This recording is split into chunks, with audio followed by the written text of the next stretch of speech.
Hi, my name is Sarah Ward, and thank you for joining me today. I'm going to be presenting a talk on executive function skills called JobTalk. And thank you to the Tri-State Autism Spectrum Disorder webinar series, which has been a collaborative effort between the Colorado Department of Education, the Kansas State Department of Education, and the Nebraska Department of Education, coming together to provide the funding for this really important webinar series. As I mentioned, my name is Sarah Ward. I'm a speech and language pathologist and co-director at Cognitive Connections in Concord, Massachusetts, and co-author of the 360 Thinking Executive Function Program. Kristen Jacobson is my co-director at Cognitive Connections and co-author of this amazing program. She is a terrific clinician, and I'm sorry that she couldn't be with us here today, but everything you see here today really reflects our joint work and effort together to bring to you some innovative and exciting programs to develop independent executive function skills.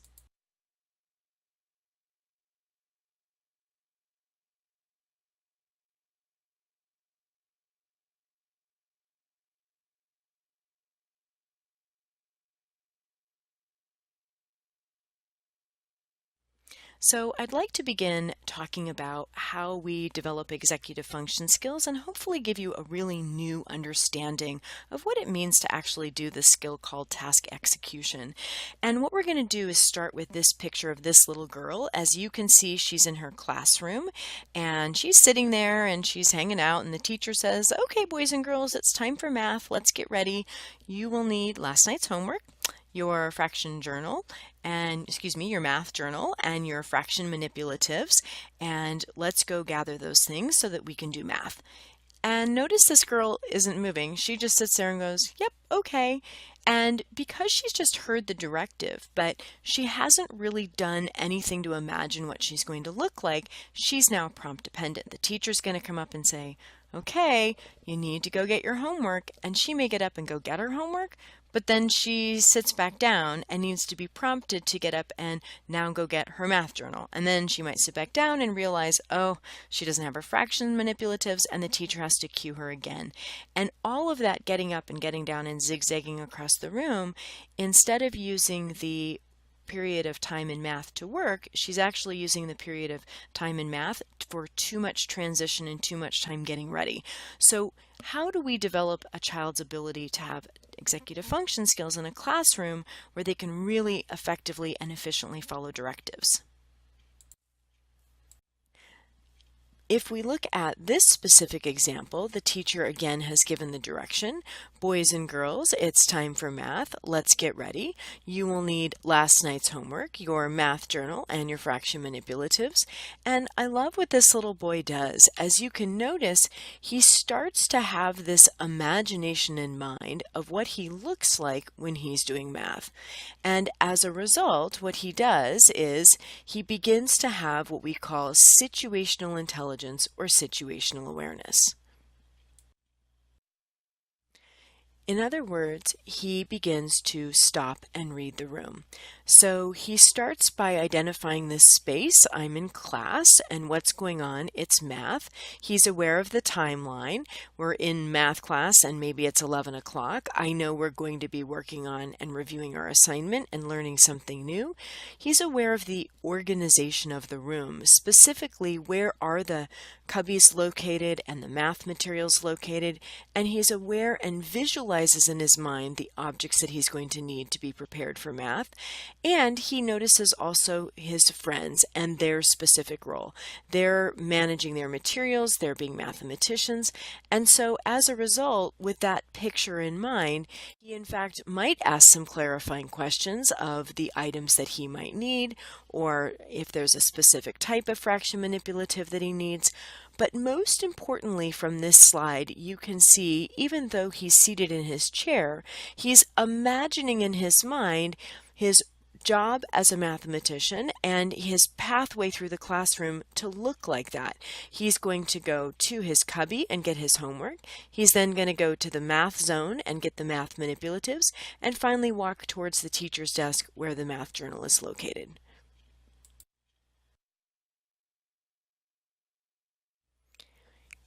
And specifically, it is this situational intelligence that allows you to stop and read the room and be prepared.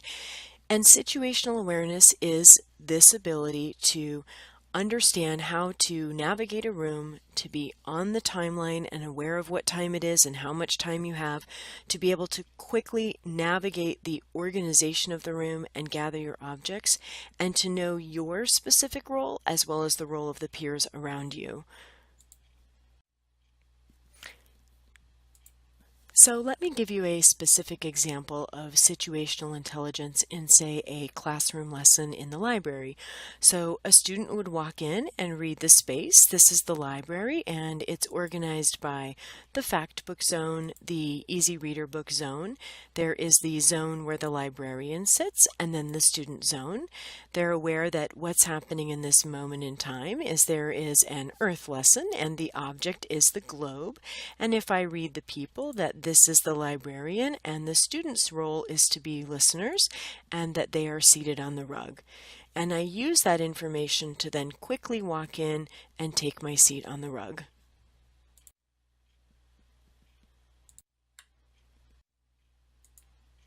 Now, if you don't have, well, this is what this might look like. You might walk into the library and say, "Oh, these books are boring," and then go, "Oh no, I forgot my library book to return." And then you might think, "Oh, they're sitting on the rug that has the black spot. I hate that spot. Hey, I know where Madagascar is. Oh, that glare in the window is so annoying." And the teacher tells me to sit down, and I go, "Wait, you're sitting in my space. I want to sit there. I don't want to sit where the weird black spot is." And as you can see, because this student isn't using strong situational intelligence, they're dysregulated and distracted by sort of irrelevant details in the space. And as a result, they're having a hard time moving through the task. Now, as you get a little bit older, this ability to think and to read the room transfers between spaces. So as you can see, this girl is at her locker, but what she's doing is imagining what it is that she's going to look like when she gets into her next classroom. So she's aware of the space, how much time she has to get between her locker and the next classroom, the objects that she's going to need to have when she gets in to turn in homework in that classroom, and she's even aware of her teacher and how her teacher might respond if she turns in her homework late.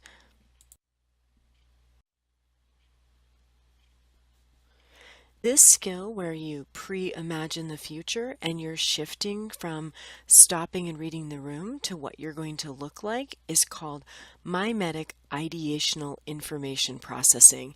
And this is probably one of the most fundamental aspects of executive function. It's this ability in a moment to sort of stop and mime the idea, if you will, of what you're going to do in the future. In essence, it's like a little mini mental dress rehearsal where you're trying out what you're going to do in the future and imagining how that's going to go without any risk of error. You can kind of pre-experience the emotion of a situation. You can run through in your mind a plan A and a plan B. So for example, you might be at work and think, I'm just going to do a little shopping when I get out of work and swing by a Target and grab a few things that I need. And what you would do is you would imagine that little shopping trip through Target in your mind. And then you would imagine leaving Target and getting on the road. And all of a sudden you might imagine there being a lot of traffic. That suddenly doesn't feel very good. And so as a result, you think, well, maybe I'll just leave work, get on the road, avoid the traffic, and then go shopping somewhere closer to my house. Essentially what you're doing is you're doing this little mental dress rehearsal of how will that task play out in my mind so that when I actually go to execute the task, I can execute it as successfully and within the allotted amount of time frame and with the least amount of stress as possible.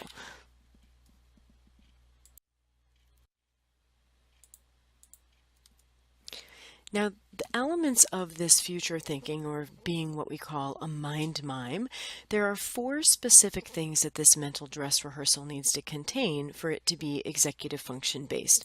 The first is that you have to really be able to make an image. In other words, you have to imagine, all right, well, what will it look like? You then have to imagine, what am I going to look like? And we call that episodic future thinking. You have to see yourself in that future image. And then you need to imagine your movement. How am I going to move to achieve this specific goal? What do I see myself doing? And last, you have to pre-imagine the emotion. In that moment in time, how am I going to feel? And emotion and time are very closely tied together. So, as an example of these elements of future thinking, what you can see is, here's a bedroom, and if I tell a student, go upstairs and get ready for school, if you do not pre-imagination, then you might hang out. Your mom finally says you need to go get ready, go up to your room, and then you go up to your room and you might notice your iPod and see, oh, hey, wonder where my gift card is that my uncle gave me for my birthday.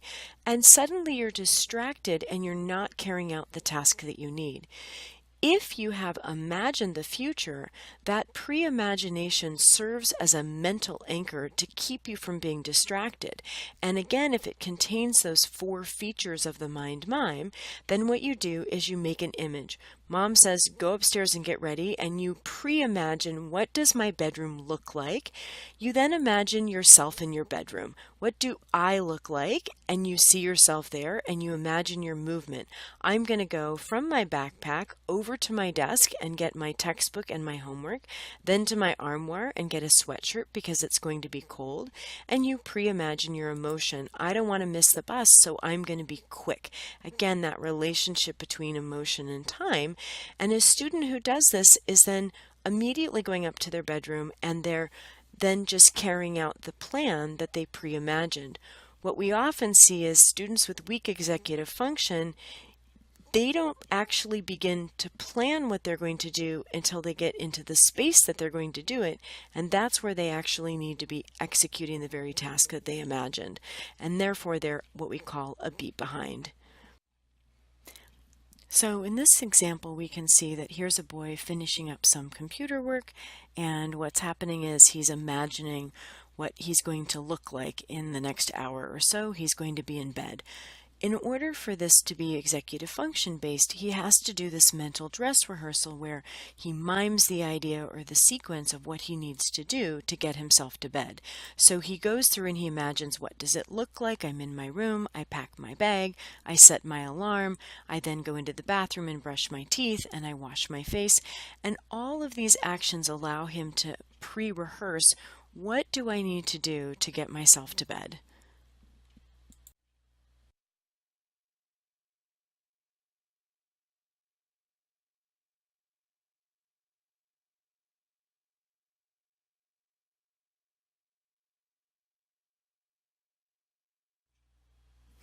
What's important about this skill of mimetic ideational information processing, or miming the idea, is that it develops the skill of comparing sort of planned versus actual.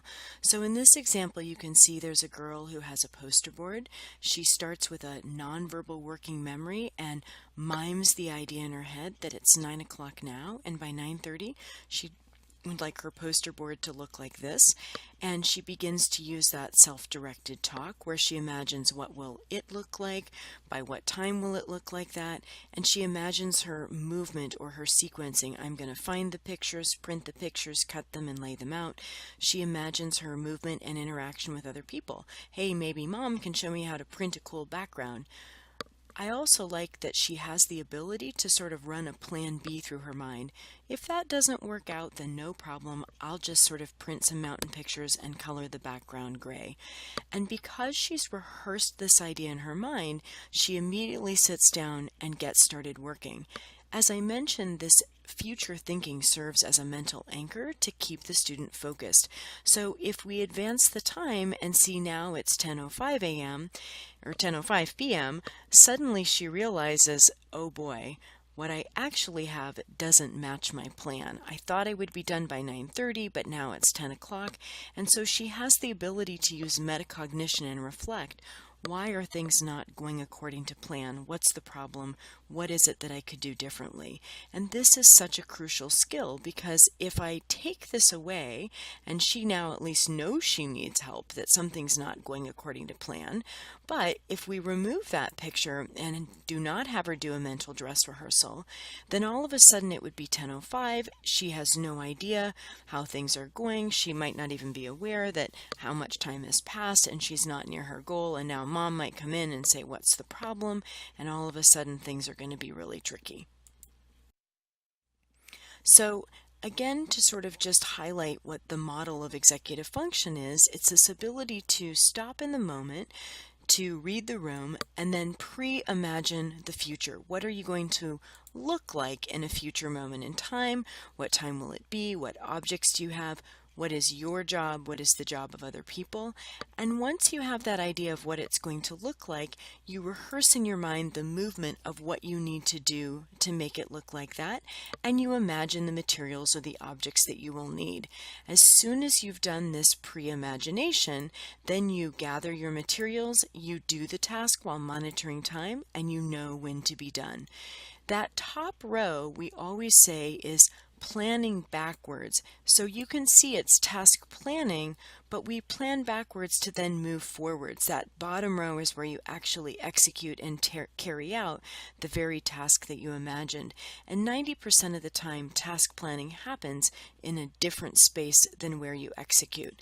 And as you can see here, you also have to self-monitor. How's it going? Is what I imagined actually match what it is that I have in front of me? So this is the model that we use to describe and show what the executive function skill process looks like. Unfortunately, something we see quite a bit when we talk with educators and talk with parents is that often we don't start teaching students with this skill of pre-imagining, but rather we start at the level of task executing, where we tell the student, get ready. Get ready for science, get ready for math, get ready for soccer practice, get ready to go to school, get ready for bed. If you start at the level of get ready, a student will always be prompt dependent and require an adult to intervene and support them on their behalf.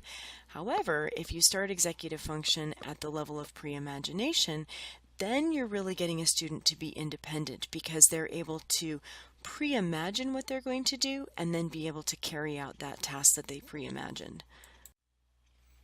So that's why we call our executive function program the 360 thinking program, because it really is this ability, as you can see here, to stop in the moment, to pre-imagine what am I going to look like, to mime that future, and then to actually carry out that task while constantly being aware of and monitoring the passage of time. And so that's why in a 360 way, you're constantly evaluating, comparing plan versus actual, and sensing the passage of time to successfully carry out and execute a task. So when we begin to talk about remediating executive function skills to support students in being independent, what we're really having to do is teach students to self-monitor, to constantly stop and see the future, to sort of use self-directed talk to say what the future is going to look like, to feel and pre-experience that future, even actually play with that future a little bit so that they can effectively plan and go towards that future. And all of our rehabilitation strategies to support a student in being independent are geared towards developing that future mind mime skill. One of the things that we want to sort of explore is specifically the development of this future thinking skill as it relates to this strategy that we're going to teach you called JobTalk. And the executive function skills are specifically developed, and this often comes as a surprise from people, not by parents or adults modeling how to do tasks, but rather it comes from this skill of imaginary play. And that makes sense, because here's a student who has blocks, and what he imagines is, what are his blocks going to look like? And he says, well, I want my blocks to look like a skyscraper. So then he tells himself what to do. I'm going to be a builder, and he stacks his blocks up. But this little boy, he has a block, and he imagines, ooh, I want my blocks to look like a fire truck. And so he says, I'm a fireman, and all of a sudden he starts to move his truck in a specific way. Unfortunately, we're seeing a very specific change though in current society where this skill is not being as effectively developed. One of the reasons why is because students, instead of getting blocks, which are symbolic props, they're receiving the actual toy that looks like it, and they might push a button and the toy does the work for them. So it will actually make that fire truck sound. Or they may have something on an iPad where they have a game and there's a character and they might drag the banana to the character and the character says, "That was delicious, can I have some more?" And all of a sudden the student isn't using their own imagination to think, what would a gorilla look like? What would a gorilla say? And so they're not developing that sense of self-talk. So one thing is that we use play as a means to develop executive function skills. And very quickly, at the very lowest level, we look at how students use objects to develop representational play. So for example, if I'm evaluating a student and I want to know how are they really developing this skill, if I give them the specific prop of a cup, first thing I want to know is, do they know to put the cup to their lips? Next is, do they self-pretend? Do they actually pretend to drink with a cup? Then if I have another doll, or if there's another student or myself, will they actually use that doll and have the doll pretend to drink out of the cup? At level 4, we see they're doing a combination where they might do more than one thing with the cup. They might drink and pour out the cup. They might use the tea party with the cup. And as their play skills advance, they demonstrate an hierarchical pretend episode where they begin to think and now plan ahead. And there's the beginning of that development of that executive function skill where they're not just using a single item, but they're planning. They may set the table, they may put a high chair out for their baby doll in preparation for using the cup, and then finally, at the highest level of representational play, they don't actually need to use the cup. In fact, they could use a block as a object to sort of represent the cup, and they use the block and tip the block towards the doll's lips. So what we can see is that these play sequences have very specific developmental norms. At 2 to 3 years, they're very short, and it would just be what we call a single schema sequence. The student just takes the cup and puts it to the doll's lips. By 3 to 4 years, we see multi-scheme sequences where they're developing further planning. So I might link the sequences of setting the table, plus then having the actual tea party, and maybe even cleaning it up. And as I develop even further between 4 and 6 years, now I plan that sequence out in my mind. I choose the roles. Hey, I'm going to be the mommy and you be the baby. And I'm starting to use my language to set the scene before I even begin to play. That is a crucial developmental point where we see that this skill of pre-imagining the future and becoming a mind mime is beginning to come on board for a student. So there's an amazing program called The Tools of the Mind, and it comes actually out of the University of Denver. It's written by Deborah Leong, and they have an acronym of how they use imaginary play to actually teach and develop executive control skills in preschool through kindergarten aged children. And the acronym that they use is that play propels executive function skills, and propel stands for teaching students in their imaginary play to have plans, to identify their role, to determine the props that they're going to use, to carry out that play over an extended time frame, to use their language that is associated and related to the specific role that they are playing, and to carry out those plans and roles in an actual sort of scenario that mimics real life. And so in your handout, I included an article called Play Propels. And what we're really doing is trying to develop a student's executive control skills through the specific stages of play. And in that first stage, it's just very object oriented. We see students will just use a car and push it and say vroom vroom.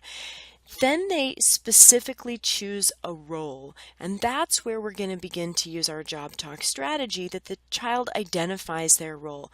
They might put on a pair of high heels and say, I'm being the mommy, or they might use that car and say, I'm the driver, and say vroom vroom. Then they use that role with a very specific rule and scenario, and they might coordinate that action with a partner. So they might say the role, okay, I'm the doctor and you're the patient, and they identify the rules. The doctor sort of examines the patient, and the patient sticks out their tongue and says, ah. So if all of a sudden my friend who's playing with me suddenly uses the stethoscope and I'm the doctor, in fact, I might correct them if they do something wrong and say, hey, you're not the doctor. And that, in fact, is an important developmental skill that we are looking for. And at the next level, we see a more mature role where students are actually planning in advance the scenario that they're going to play. And that scenario we want to last not just for a few minutes, but we'd really like it to last over hours or over days and to have very complex roles. So for example, we don't just sit on an airplane and say, we're pretending to fly somewhere, but rather we develop this very complex scenario of arriving at the airport, that the entire room is the airport. We might pretend to go through security, we pretend to wait for our airplane, we then get on our airplane, and then suddenly our roles might switch. Now I'm no longer just the person who is flying from one place to another, but I might take on the role also of being the stewardess, and I might even switch my role and the next day come back and now I'm not the stewardess, I'm the airplane pilot. And that's very mature play. And at the very highest level, we see what's called director's play. And students who are doing this, it's very interesting. What they see is, in fact, they spend more time planning out and negotiating the play than actually acting out and doing the play. And here they're spending a lot of time making all the props that they need, and they're spending a lot of time telling who's going to do what. And this is really the early signs that tells us this student has absolutely begun to develop this executive function skill of pre-imagining the future and seeing how it's going to play out. So when we use this acronym PLAY PROPELS, we actually start with the play plan, and we have students sketch out in advance and draw what role they're going to be. So here you can see a student who has drawn a sketch, and she's made a little writing underneath where she says, I am going to be Sleeping Beauty and I am going to marry a prince. It's fine that it's invented spelling, but what she's done is she's identified her role. I'm going to be Sleeping Beauty and my friend is going to be the prince. What's great is this serves as a mediator for memory so that as soon as the student then goes to play, they've already pre-imagined their role, and that can reduce disagreement. So that if suddenly my friend says, hey, I want to be the prince, we can say, well, I'm the Sleeping Beauty this time, maybe you can be Sleeping Beauty and I'll be the prince next time. So we use and have students use scaffolded writing to sketch out this play plan so that secondary as an early developmental executive function skill, they're learning to pre-imagine what writing looks like, and certainly written expression can be a real challenge for students with executive function skills. But what's so great about this is students suddenly learn, okay, I know what writing looks like. I start at the left and I move to the right, and my writing is separated by spaces and it's going to match my picture. So we start with the actual picture, but this is actually teaching students that we picture information in our mind that we write about. The second component is if you, as just a quick side strategy, want to develop executive function skills in your young kids, have them actually sketch out their plan. Have a little whiteboard in your house, or a boogie board is great, and say to your student, why don't you sketch for me what your plan is before you go upstairs? So I might have the student draw a little stick figure of them brushing their teeth when they're upstairs in their bathroom, or I might have them draw a little stick figure of themselves outside raking the lawn of the leaves. That is really teaching the student to imagine, what am I going to look like and what is my job going to be? I'm going to be going upstairs and being a toothbrusher, or I'm going to be going outside and being a lawn raker. And we're using this future image and play sketch to develop in a child their ability to imagine what their specific job is. And here's where we transition into the concept of role. The R in Propel is role, and we want students to really identify, you're going to pretend to be someone. what is your role? And so in this example of this picture, we see students are choosing, I'm going to be the customer and you're going to be the cashier. And we really want students to stay in that role because it develops impulse control and inhibition, so that if I've imagined and predetermined I'm the cashier, when I actually get into the drama corner to play shopping, I stay in my role of what does a cashier look like, and you stay in your role of what does a shopper look like. And the next part is props and objects. We want actual objects, but we also want to have symbolic objects. So we want to have maybe a piece of pizza, but then we really want to have a block represent, say, bread, or we might have a cylindrical block represent a bottle of juice or something. When its opportunity exists, it's important that students actually make their own props. When they do so, they're using their intellectual energy to build it, and suddenly it becomes their own property. But what's important about the idea of props is that students really begin to visualize then, when I'm fulfilling a certain task or role, there are objects and tools associated with that role, so that when a child is young, they might recognize, oh, if I'm playing the role of a fireman, then the object and prop that I would need is a hose. But as a student becomes older and they recognize, I'm going to be doing homework and my job is to be a mathematician when I'm filling out this math worksheet, then they're pre-imagining the objects that I use when I'm doing math are my ruler and my calculator, pencil, and eraser. So we're using this early developmental play skill to develop this executive function skill as students get older. And to just share the last two aspects of the PROPELS acronym, E stands for extended time frame. We want students to be able to carry out, not just in isolation, okay, we're playing house and I cook dinner, but to actually carry out, well, if we finish dinner, then we need to clean up the kitchen. So they might play being cleaners, and if the kitchen is clean, now because we're playing house, it's time to go to bed. So I might take on the role of being the mommy and you be the baby, and after we've cleaned the kitchen, then we're going to go upstairs and I'll give the baby a bath. So we're asking students to develop in their mind a sequential understanding of how things play out over time. And another way to do this is to sort of act out chapter books. And last but not least, we will even use pictures to support students in developing in their mind a time frame if they're doing imaginary play. So if we're going to play camping, I might say, well, here's a picture of camping. They're in the tent. What happened before? They needed to hike up. Oh, so let's play hikers.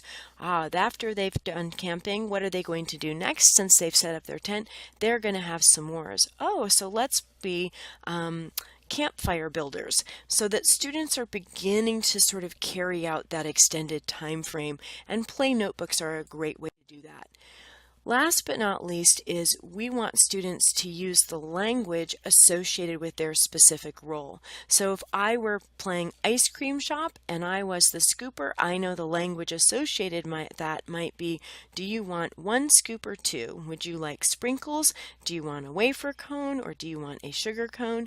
If I were playing pizza store, that I know the language associated with that would be, would you like one slice or two, thick crust or thin crust, etc. If you are a teacher, this is a great way to increase world knowledge, so that if a student is playing waiter and customer and they serve the food and then the play action stops, we can use our language to develop that play. We might call and say, hi, can I make a reservation? What are the specials? Do you have any kids' meals? Do I need to wear a fancy outfit to your restaurant? And now the student is developing a more rich imagination of what restaurant looks like. So important too that these play scenarios really mimic real life scenarios, and that we can carry out the drama not just in the drama corner but through the whole classroom. So for example, if we're playing dinosaur, that we might extend the role to being a paleontologist or to being the museum manager. And the reason why this play becomes crucial is play grows up. So yes, here girls and they're in the drama corner and they're playing house, and one girl is the sister and someone else is the mommy feeding the baby and we're setting the table. But in fact, play grows up because here's a mom and she's cooking dinner for her family, and this mom has to say, plan, what is dinner going to look like? What's my role? I'm going to be the chef tonight and my daughter's going to be the table setter. The materials I'll need are spaghetti and I'll have to have a pot of boiling water. And what's my time frame? If it's 6 o'clock now, what time do I see dinner being on the table? And there's a lot of self-talk. First I'll get the water boiling, then I'll mix the salad while the water is boiling. And she's carrying out that entire scenario in her mind.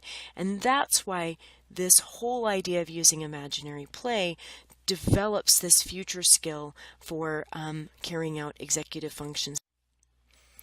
If you are an early childhood educator, I strongly recommend having a notebook of play themes to develop a student's ability to start and have a springboard to create imagination for play.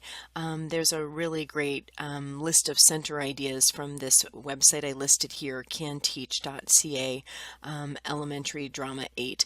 And one way to do this is if you have these pictures of, say, a veterinarian's office of what the exam room might look like and what the waiting room might look like, as the teacher you can use that acronym PROPELS and identify with students what is your plan for play, what roles are you going to have, what objects and props will you need, and really talk about how the extended time frame works. So we're going to go from the waiting room to the exam room, back to the waiting room and check out, and then go home and carry out the aftercare that the veterinarian recommended, etc. And we want to begin to use the language and teach them the vocabulary associated with being a veterinarian and really help them develop that veterinarian scenario. Again, an example, you could use a picture of camping in a notebook. You could use a picture of going shopping in a mall to buy shoes. And the notebook might look something like this, where you have varied pictures of actions in a house. So setting the table and having a tea party, maybe a student being home sick from school, and we're going to play being sick and going to the doctor's office, maybe even the veterinarian's office of what kinds of animals they might evaluate. So it just becomes a springboard for children's imagination. And this is what leads us now to having set the background for our magic trick for developing executive function skills. And I think every presentation ought to have a magic trick. So what we found was that there were a set of researchers who hypothesized that if a property were what we call lexicalized, then it would be more stable over time and across contexts. And what that really means is we wanted students to be able to have an idea of what they needed to do and hold it in working memory over time and across space. So an example of this was that if they showed a student a picture of a woman and the carrots in her hand, at first they would tell a whole group of students, this is Mrs. Smith and she picks carrots. And then after a delay, they would go back and show the picture and say, who is this and what does she do? And they found that a lot of students didn't remember who Mrs. Smith was when they showed them a picture of her later. However, if they showed a picture of Mrs. Smith and the carrots in her hand and they said, this is Mrs. Smith, she's a carrot picker, and then later on showed the picture of Mrs. Smith, that memory was more enduring because they had associated with her that she was a carrot picker. And there were other researchers who, working with adults, found out that if you brought in a group of individuals and asked them to vote for you and gave them all sorts of information about what you were going to do for the community, that some people would show up to vote. But if you brought adults in and instead of asking them to vote, you thanked them for being a voter and reminded them that voters would read literature about what you planned on doing for the community, that in fact, not only did just a few people showed up, but a very large number of individuals showed up to vote. And that skill is called semantic psychological essentialism, or what we call JobTalk. And the trick is to turn the action that you want the student to do into a job and then name for the child their job title. So instead of saying go upstairs and brush your teeth, we would say, go be a toothbrusher. Or instead of saying, hey, let's build a snowman, it would be a lot of fun, instead we might say, we need a roller, we need a stacker, we need a decorator, we need a smoother, we need a patter. And that's really fun. Students kind of picture it, oh, okay, I'm the decorator. That means I need to go out into the woods or into the house and gather some sticks and maybe a scarf to be able to decorate the snowman. And as you can see, what that strategy does is it develops this nonverbal working memory skill. Suddenly the student imagines, well, what does a roller look like? It creates structure and a procedure. A roller is going to have to roll a snowball, and it really limits emotional reactions. And the way that we teach families to do this, and the trick is we just tell parents, put on the end of the task that you want them to do. So a person who bakes is a baker. A person who studies law is a lawyer. A person brushing their teeth is a toothbrusher. So if I have this and I've got the students and we're going to the pool, I might say, could you be a floaty manager? In this example here, I might say, as soon as you're finished baking cookies, would you be a counter cleaner? Could you be a dish loader? Even this picture, could you go upstairs and be a bed maker? It's a lot of fun and kids really respond. It absolutely is a magic trick. And here's an example of how it helps students in the moment to sort of think in pictures and create that mind mime skill. So a classic directive might be that a teacher would say to a student, class, when you're finished with science, please organize your papers and put your worksheet away into your red science binder. Now notice that's a directive, there's no job talk. And that's what that student hears, is sort of that wah, wah, wah sound, and they might think, yep, I'm hungry for pizza, and who do the Red Sox play tonight? It doesn't create that procedural memory. But if I use JobTalk, the teacher would say, class, when you're finished with science, please be color coders.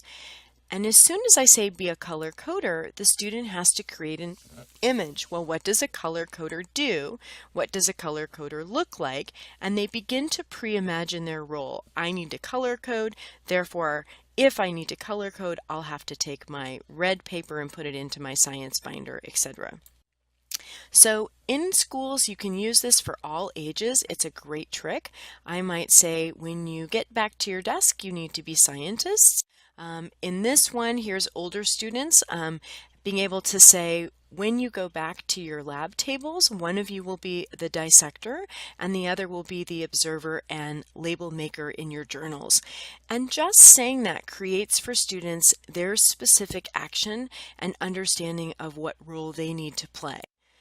If you have a student who doesn't want to pack at home for an outdoor adventure camp trip, you might say, instead of saying, all right, come in and pack, it'll be fun, why don't you help me? You need to get your shirt, we need to get all your toiletries. Notice if you're doing that, you're the one who's managing the executive dimensions of the task. But if you use JobTalk and say, I need a list checker, I need a toiletry finder, I need a clothes folder, all of a sudden the student knows their job and can pre-imagine their action and role that they need to participate in to be doing this task. I often see that when a student is struggling to do a worksheet and isn't initiating, that educators who are well-intended might come up and say, oh, looks like you're having a tricky time. Okay, why don't you measure your foot and then give me the answer and I'll write the answer down for you. I actually think that that's not as effective as using JobTalk because the student really still needs to understand their specific role and the language used with that. So I might say, okay, why don't you be a measurer and I'll be the writer? So I now identify the tool that I need to be a writer is a pencil, and the job and tool that you need to be as a measurer is a measuring tape. So we're developing this idea of imagining your job as well as the objects that you need and even the language that you would be using. So if I'm a measurer, I might be using language like inches. If you're working with students and maybe they're having a hard time in the play area, instead of just saying share, be nice, we might identify their roles. Wow, looks like you're being construction workers. Sarah, I see you're a builder, and Jack, maybe you can be the brick supplier. So we're extending vocabulary, but we're also giving rules to decrease arguments. If I have a student on the rug, I might say, oh, you're being a letter matcher. If you do have jobs in your classrooms, I really like the idea of being very specific. You're a blogger, you're a homework zone checker, you're a desk washer. Here's another example from a classroom. This one came from Pinterest. I love this one. You're the class librarian, the data keeper, the clerk, the courier. I think that's pretty cool because suddenly students know their job. Here's another example. Class meteorologist will share the weather. Class archaeologist will identify who's in attendance. The recreational director might choose the objects and materials that we're taking out to recess. And it's a more grown-up way to advance this idea of play, but still teach the student to imagine, what am I going to look like? What materials and objects will I need? What do I need to say in order to carry out and execute that task? If you work with students and they're doing peer pair share, you can make a photocopy of a little index card that has a picture of a mouth and an ear, and each student holds one when they're doing a peer pair share to identify, my friend right now is the speaker and I'm the listener. If you're running small groups, you might have a photocopy of 3 ears so that there are 3 students being listeners and 1 student is being a reader, and then they can switch cards. Okay, now I'm a listener and my friend is the reader. And this keeps students identifying what their role is in that academic task. We even age this strategy up to give a specific classroom job. And classroom jobs can be things such as you're a mathematician, you're a reader, you're a writer, you're a summarizer. And I love these JobTalk cards that were produced by a company called Literacy Solutions, so that if I have a group of students at a table and I'm reading out loud to my classroom, one table might, for example, be the class detectives, and their job is to investigate and find the meanings of new words or vocabulary words that are unfamiliar. Another table, their job might be the question masters, and they have to think of interesting discussion questions to bring to Literacy Circle. Another job might be to be the summarizer. Their job is to summarize the events in the section of text that we just read. And what I find is this specific job again creates what we call a mental anchor. If I'm just sitting in the class and I'm just listening to the teacher read the book, there's nothing really anchoring to me to what do I need to look like, what do I need to do, and to reduce my distraction. But if I know my job is to be the summarizer, then I'm focusing on the key points that I need to summarize. If I also will be aware of, well, what tools can I use? Because if I have a job, then I'm going to need a tool. And in this example, my tool might be to use the somebody wanted but so worksheet. So I have to take this entire paragraph that the teacher read from the book Hatchet, and I might have to summarize it using my tool, somebody wanted but so. Somebody, Brian, wanted to control the plane, but he felt really scared, so he just forced himself to be brave and do it. And now the student understands their job, their tool, and the language that they might use to successfully complete or execute that task. One thing that I like is I like to give kids the job of being class psychologist, where they might need to read a passage or chapter and determine how a character is feeling. And I love this list of intensity of emotion charts by Julia West, so that if a student says, oh, the character was happy, I can identify the intensity. Was the character just ecstatic, or were they just fine, happy, pleased, happy? And this chart covers a range of emotions from afraid to weak, strong, guilty, etc. So what's kind of neat is when we look at shades of emotions, if you have younger students, you can take that intensity of emotion chart and write some of those words on the paint cards so that a student really understands the idea of what do emotions look like. And the reason I like to incorporate emotions as a literature job is that Emotion is the E in our acronym being a mind mime, where when you're imagining the future, you have to understand what will my future emotion look like, what will my future emotion feel like. But I find some students, particularly those with spectrum disorders, that oftentimes they have a restricted range of emotion words. So this is a great way to use JobTalk as well as to develop emotional vocabulary in the students that we're working with. And last but not least, you can age this up to even middle or high school. You might have student have specific reader jobs where maybe their job is to be a fashion designer. So they might identify the outfit that a specific character would wear, or maybe their job is to be a casting director to choose a student or a famous person who might play a character in a book, so that we know the student when reading literature is really visualizing and understanding character traits, personality, appearance. You might have a middle school or high school student be a Dear Abby problem solver, and their job is to have the character write in and say, here's my problem, and then they might solve the problem. Or even an interior decorator that maybe they would design a room or a space for a specific character based on their traits and personality and actions. So we're using this same skill of JobTalk, and we're carrying it out in both literature as well as academics, and at the same time developing executive function skills. And at the very highest level in high school, there's an amazing app called Unstuck, so that when a student is sort of emotionally stuck, they go through this program of identifying their emotions and their thoughts. But what I really love is at the end, the app diagnoses their stucks and gives them some specific jobs. Sounds like you're being a doubtful achiever. Sounds like you're a frazzled achiever, a daydream achiever. And now the student has that job talk or role to understand how they're going to get unstuck. The other thing is we find that if you have a student who has a tough time initiating, that we often will use this strategy from Fred Hanna, which is therapy with difficult clients using the precursor model to awaken change, where we can say, wow, could I just talk to that 1% cleaner in you who feels more comfortable when your room is clean? Or sounds like you have that assignment that's due. Could I just talk and chat with the 2% worrier in you who's concerned about maybe not turning it in? And what I find is if you just ask to talk to that specific part of that person, suddenly students will really begin to kind of turn around and engage in conversation. It's kind of a magic trick.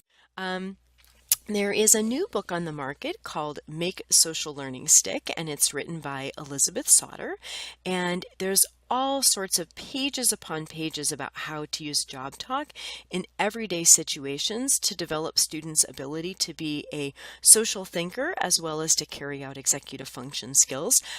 Everything from giving your child to a bath, to making a sandwich, to creating a Halloween costume, etc. Really fantastic book.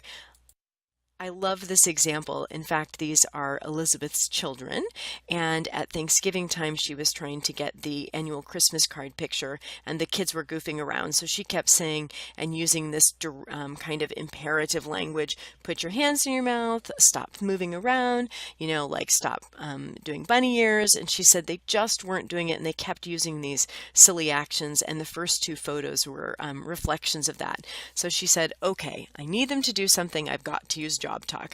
So she said, you guys be the smiler, I'll be the photographer, and she instantly got this photo. This skill really works. I had another parent who sent me this after a conference I presented at, and she said, after the conference I got home and noticed the garbage needed to be taken out, and instead of calling my son and saying, take out the garbage, I said, hey, Tim, I'm glad you're here in the kitchen. I need some help. You want to be my sanitation worker? And he was like, okay, better than take out the garbage. And she said, I have to tell you that over the weekend, I had the kids complete many jobs without complaining, simply by giving it an title. At one point, my husband wanted the kids to clean the dirt off the driveway. The kids were upstairs playing Xbox, and I thought to myself, this is not going to work. I've been using this strategy all day, but I'll give it a try. I don't think it's going to be easy. So I went upstairs, and there they were playing Xbox, my two kids and a friend, and I said, hey, I need a scooper and a dumper. And my daughter quickly responded, I'll be the dumper, and then what does a dumper do? And the friend said, hey, I want a job too. So I said, okay, I need a sweeper. It was decided my daughter was the dumper, the friend was the sweeper, and my son was the scooper. Unbelievable success with no arguing. Thank you, thank you, thank you. And I get lots of emails like this. It truly is a magic trick. Last but not least, one of the predictors of college success is the ability to have a job before you go to college. And something we like to do is to create help wanted bulletin boards in a house. And important is to use that specific job title. I need a sweeper. I need to hire a stacker. And you can see we can do this from young children, where I might hire a wrapper, where a child wraps a birthday present, to even an older student who might be an event manager, where if you were hosting a football party, that maybe that student would set out the table, make some appetizer trays, etc. You could have a sock sorter, a towel folder. It's a really great strategy to get a child to develop and carry out executive function skills.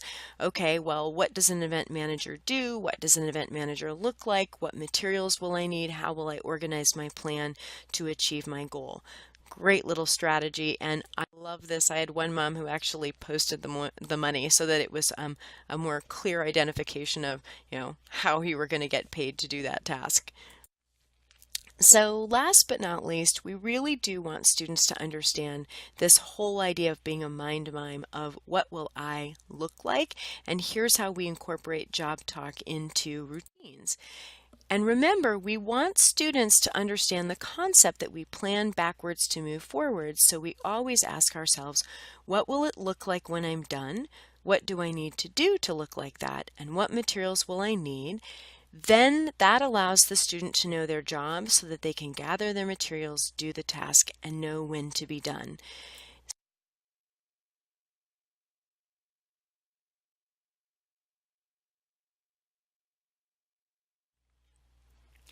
I really like this example of how we really encourage families to not start with the idea of get ready. So for example, you can see this student, she's got her messy hair, she's eating her breakfast, and typically if a mom says, we have to go, are you ready for school? That child might say, okay, and I might say, come on, you need to get ready, we've got to go. All right, and they finish eating breakfast. But because the student isn't initiating, I'm going to, as the parent, have to say, okay, you need to go upstairs and brush your hair. Go into your bedroom, take off your pajamas, and get dressed. But notice, as the adult, I'm the one who's telling her the space of where to go and the action that she needs to do. That's exactly why we don't start with get ready, because we want the child to be the one that's owning that future imagination. So one strategy is to actually take a photograph of what the child looks like when they're ready to go. We can put this photograph on the table when the child's eating breakfast or when they get up and say, you know what? This is what ready looks like when you're ready for school. Let's be a morning manager. Or let's be a dresser, or let's be a planner, so that suddenly the student can say, okay, if I'm a morning manager, what do I need to do to look like that? And I'm going to say to the student, tell me your plan, manager. And I want that student to say, well, I need to go upstairs and brush my hair. I need to go in my bedroom and get my clothes, so that they're the one generating the space and time parameters of what they're going to look like in a specific area. And one of the things that we always talk about is with this get ready, do done model, another example of why we don't start with the picture of get ready, go clean your desk, and the problems with planning this way are that a lot of students, if I say clean your desk, my definition of clean and their definition of clean may not be the same thing. They may not have an idea of how to start. Well, what do I need to do to clean my desk? And look at that desk. It's so messy. There's stuff all over. There's things on the floor shoved inside. That's pretty emotionally overwhelming. The other thing is, if we say to students, clean your desk, some students might say, well, I am cleaning my desk, and they take everything off the top and they just shove it inside. But that still doesn't represent the process of task execution of being a desk cleaner. So instead, we might say, what does a desk cleaner look like? And here we might give them an image of what the desk actually looks like clean. And let's say, time to be a desk cleaner, match the picture, so that That way, the student is incorporating this job talk of, okay, I'm a desk cleaner and this is my job. What is it that I need to do to clean my desk? Match the picture. So that suddenly they would have a sense of, what do I look like? What props or objects will I need? And what kinds of language do I need to say to myself to be able to clean that desk? Same thing, instead of saying, go clean your locker, I might say, oh, you're a locker manager. This is what a clean locker looks like. What do we need to do to match the picture? Let's be a locker manager. And all of a sudden that student has a sense of saying, okay, if I'm a locker manager, then here is what I need to do. And it's important that you have heard that I've been using that if-then language. I'm teaching a student to develop the idea of cause and effect. So last but not least, we in classrooms have teachers use the get ready, do done model in the classroom to teach the core curriculum and provide academic content. And specifically, we ask teachers to identify at the end of class, what will it look like when I'm done? What have I learned? What do I need to do to demonstrate that I've learned that? And what materials will I need? If you look at the top left corner there, you can see I've put the word JobTalk. We encourage teachers that when they're teaching students to clearly name the job during that subject matter or during that hour in which they're doing a task. So to just give you some examples of this, if I've shown this to a group of young children, I might say, your job today is to be a tracer, and I might have all the students generate and gesture what tracing looks like. We're going to trace shapes to make a moose to represent the letter M. As soon as we're done being tracers, we're going to be cutters, and we might gesture and mime what it's going to look like when we cut out the pieces that we've traced. In this example, students today are going to be event describers. They're going to be describing what it is like to put their hands in ice cold water, one with just their hand and one with their hand inside a bag of Crispo, so that they can describe what it's like that blubber keeps penguins warm. Very cool science experiment, by the way. And in this example, our objective when we're done is to be able to describe what it means to be a citizen. We're going to learn the rights, responsibilities, and rules of citizens. So my job today is to be an investigator. I need to investigate and look at articles on the people of China and look in my textbook to investigate and then describe what it means to be a citizen. In this class, we're going to be determining the difference between primary and secondary sources. So my job is to be a textbook decoder, and I'm going to learn how to read the headings and subheadings and bolded words of a textbook and learn to use that material to guide my organized thinking. I'm a textbook decoder.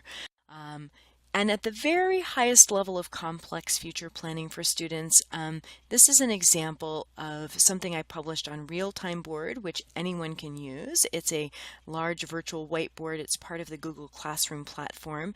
And you can see on the far left is a multi-week research project for a high school student, and their job is to be a future planner. So they've done a quote play plan sketch of what their paper will look like. You can see they need a cover page. They have to write 1, 2, 3, 4, 5, 6 pages. The last page of their paper will have works cited. They've sketched out as a planner what information they're going to put on that paper, and you can see in the monthly calendar that they've been a planner where they've put sticky notes to identify the tasks that they're going to do. So we really age up that job talk from preschool all the way to kind of pre-college and into high school and beyond, into adulthood. And last but not least, if you are planning with students, you can use the Get Ready, Do Done model combined with Job Talk. Okay, you're going to have a sleepover. Cool, your job is to be a sleepover host. If that's what a sleepover looks like, what does a sleepover host do, and what does a sleepover host need to get ready? If your job is to be a launderer, what does a launderer look like when they're done? Their clothes are clean, and to get done, they've put all of their clothes away. What does a launderer need to do, and what materials will they need to get ready? If your job is to be a packer, when we are at the beach, this is what we're going to look like. So what does a packer need to do, and what will a packer need? If my job is to be a dresser, what does it look like when I'm dressed? What do I need to do to be dressed? What materials will I need to get ready? And a dresser has to kind of wrap things up and get done, which means I need to put away my makeup, unplug my hairdryer or curling iron, and maybe hang up my towel. In this example, my job is to be a scientist. What does it look like when a scientist is done? They've created a research board for maybe the science fair. What do I need to do to make that board? What materials will I need to get ready? And to get done, a scientist might practice their presentation, arrange a ride to school, and even in this example, bring some samples to taste. So it's a neat way to incorporate for students the entire concept of planning by just using and changing a directive, time to make a science fair board, into JobTalk, you're a scientist. So I look forward to your answering your questions today about JobTalk. So thank you. I hope you enjoyed the presentation. Please make any references and attribution to my talk today to both myself and my co-director and co-author Kristen Jacobson. And thanks for being here, and I look forward to presenting for you again.